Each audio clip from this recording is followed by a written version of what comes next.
Hello friends, how are you? This is BD Birla here. I welcome you in today's class. आज हम पढ़ेंगे English के ऐसे sentences जिसमें हम ये बताना सीखेंगे कि पिछले किसी समय में कोई काम जारी था, ठीक है, और उसके साथ एक समय जुड़ा हुआ आएगा। आपने पास्ट कंटिन्यूस टेंस पढ़ा होगा जिसमें हम ये बता रहे थे कि पास्ट में कोई चीज़ कंटिन्यू थी, वह रो रही थी, वह खाना खा रही थी, राम बैठा हुआ था, ऐसे सेंटेंस जिसमें समय नहीं लगा हुआ था, ठीक है। अब ऐसे ही कंटिन्यू जो वर्क थे पास्ट में उनके साथ कोई समय जुड़ जाए तो उनको किस स्ट्रक्चर से बनाना है, पहले मैं एग्जांपल आपको दे करके बताता हूँ, ठीक है। वह 4 घंटे से हमारा इंतजार कर रहा था। पास्ट में एक काम कंटिन्यू था, वो हमारा इंतजार कर रहा था और उसमें एक समय जुड़ा है 4 घंटे से। वे कई दिनों से मुझसे बात नहीं कर रहे थे, मतलब बातचीत करने का काम कंटिन्यू नहीं था, उसमें एक समय जुड़ गया है। कई बच्चे बहुत दिनों से कोचिंग नहीं आ रहे थे। आपका बालक पिछले 5 दिनों से होमवर्क नहीं कर रहा था, तो कोई काम पास्ट में कंटिन्यू था मगर उसके साथ जब आपने समय जोड़ दिया है, ठीक है, तो उसके लिए जो टेंस होता है इंग्लिश में उसे हम बोलते हैं पास्ट परफेक्ट कंटिन्यूअस टेंस, ठीक है। स्ट्रक्चर देखिए क्या है, सब्जेक्ट, हैड बीन, वर्ब का ING form, object, for since और आ गया टाइम, है ना।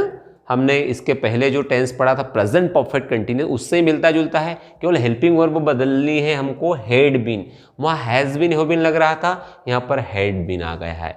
एग्जाम्पल है, वह 2009 से कोशिश कर रहा था, ठीक है, 2009 से क्या कर रहा था, कोशिश कर रहा था।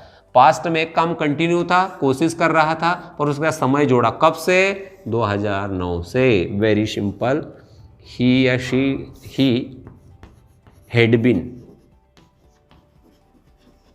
बीन ट्राइंग, ठीक है। फिर आया फॉर और सिंस, समय लगाने की बात आ गई, तो 2009 है, चूंकि सन है, सन के साथ हम सिंस लगाते हैं, सिंस 2009। आपको फॉर और सिंस में कोई कंफ्यूजन हो कि इसको कहाँ लगाना है, तो एक हमने प्रीवियस क्लास में फॉर और सिंस का एक सेपरेट वीडियो बना करके डाला है, आप उसको पढ़ लेंगे तो निश्चित रूप से आपको ये फॉर और सिंस का जो है सब समझ में आएगा कि फॉर कहाँ लगाना है और सिंस कहाँ लगाना है। फॉर सिंस हमेशा लगाने के लिए आपको टाइम को देखना है कि ये टाइम क्या कह रहा है, और टाइम की 2 कैटेगरीज हमने बनाई है, पीरियड ऑफ टाइम और पॉइंट ऑफ टाइम, वो उस वीडियो में है फॉर सिंस वाले में, उसको आप देखेंगे तो फिर आपको आसानी होगी फॉर और सिंस सेलेक्ट करने में, ठीक है। चलिए अब इसका नेगेटिव चर्चा करें। सब्जेक्ट प्लस हेड नॉट लगाना है, जैसे नेगेटिव की हम बात कर रहे हैं तो नेगेटिव में आपको पता है नॉट लगाना, हेड और बीन के बीच में नॉट लगाना है, वो आपका ING form, object same for since और टाइम लगाना है।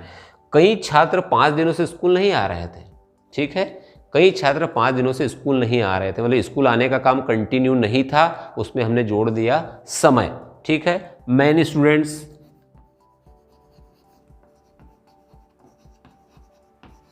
हैड नॉट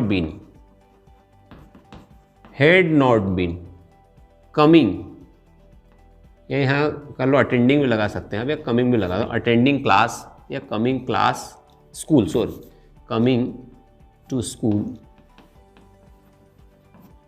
कब समय है, 5 दिनों से, 5 दिनों के लिए क्या लगेगा, for 5 days। Many students had not been coming to coaching for 5 days, कई छात्र 5 दिनों से कोचिंग नहीं आ रहे थे, ठीक है। तो ये था पास्ट परफेक्ट कंटिन्यूअस जो कि बहुत इजी है और प्रेजेंट परफेक्ट कंटिन्यूअस से मिलता जुलता है, केवल टाइम का जो है डिफरेंस है कि वो प्रेजेंट का था और ये पास्ट का है। कुछ एग्जांपल्स मैं आपको दे दूं ताकि और थोड़ा सा आपको ये इजी फील हो, देखो, ठीक है। They had been trying to learn English for last many days, वे कई दिनों से इंग्लिश सीखने की कोशिश कर रहे थे। They had not been practising of English for many days, वे कई दिनों से इंग्लिश की प्रैक्टिस नहीं कर रहे थे। You had not been watching videos for many days, आप कई दिनों से वीडियो नहीं देख रहे थे। सर मुझे समझ में नहीं आया आज क्लास में आपने क्या पढ़ाया। Yes I know because you had not been attending the class for last many days, क्योंकि तुम पिछले कई दिनों से क्लास अटेंड नहीं कर रहे थे। तो ये बहुत काम के सेंटेंसेस हैं, ठीक है, और इनको जान लेना, इनको सीख लेना हमारी इंग्लिश को अच्छे तरीके से सीखने में हेल्प करता है। तो मैं थोड़ा साइड में हो जाता हूँ, आप स्ट्रक्चर को स्क्रीनशॉट ले लीजिएगा और साथ ही साथ सुनते भी जाइएगा। इसके अगर आपको इंट्रोगेटिव बनाना है तो इंट्रोगेटिव के लिए आपको क्या करना पड़ेगा, हेड को आगे लाना पड़ेगा। जैसे इंट्रोगेटिव बनेगा सेंटेंस हमारा हिंदी क्या से हो जाएगा। इसी को अगर हम इंट्रोगेटिव बनाए तो कैसे बना सकते हैं, क्या वह 2009 से कोशिश कर रहा था, तो हेड आगे ले आओ, सिर्फ हेड आगे लाना है, had he been trying since 2009। ठीक है। इसी को इंट्रोगेटिव नेगेटिव बनाना है तो आप क्या ले आओ, क्या लगा दो, क्या कई छात्र 5 दिनों से स्कूल नहीं आ रहे थे, हेड आगे ले आओ, केवल हेड को आगे लाओ, had many student not been coming to coaching for 5 days।